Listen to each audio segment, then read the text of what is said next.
Junjun, si Kuya, si Makmak, si Ate Estela. Tapos ito yung anak ko, yung asawa.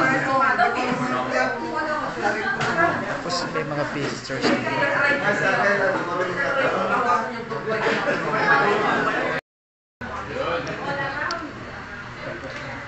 Mga bisita. Wow. Kaya si birthday celebrant naga. He's the one who cutting the lechon. Meron? Si Nico. Manan tayo. Kuya o. Ate. Ate Alan. I wish, of course, number one, good health, no? And how I wish na matagal-tagal pa kami magkakasama together with my brother, nakakauwi lang.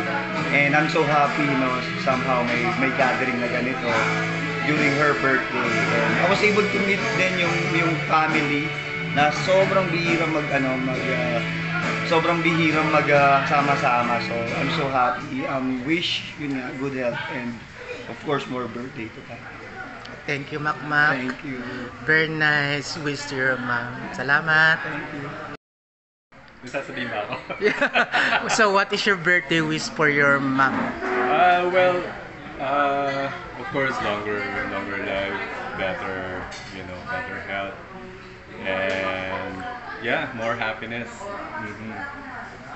And hopefully makuha pa siya sa Canada din. By next year or maybe this year, let's see. Okay, thank you so much for your nice wish to your mom. Nice meeting you again, Okay, Junjun. thank you. Anong wish mo sa kanya? Ang wish ko lang at sana mahaba ang buhay namin. Yun lang. O yan, thank you so much, Kuya Dante. Birthday wish mo. Happy birthday. Birthday wish ko sa lahat ng aking mga dumalo dito. Sana lahat tayo ay nasa maayos na kalagayan. Lagi tayong nasa mabuting kalagayan, nasa maayos na pangangatawan. At saka lagi tayong safe. Kaya sa lahat-lahat sa inyo, salamat sa inyong pagdalo dito sa ating arawan. Thank you! Thank you. Happy birthday.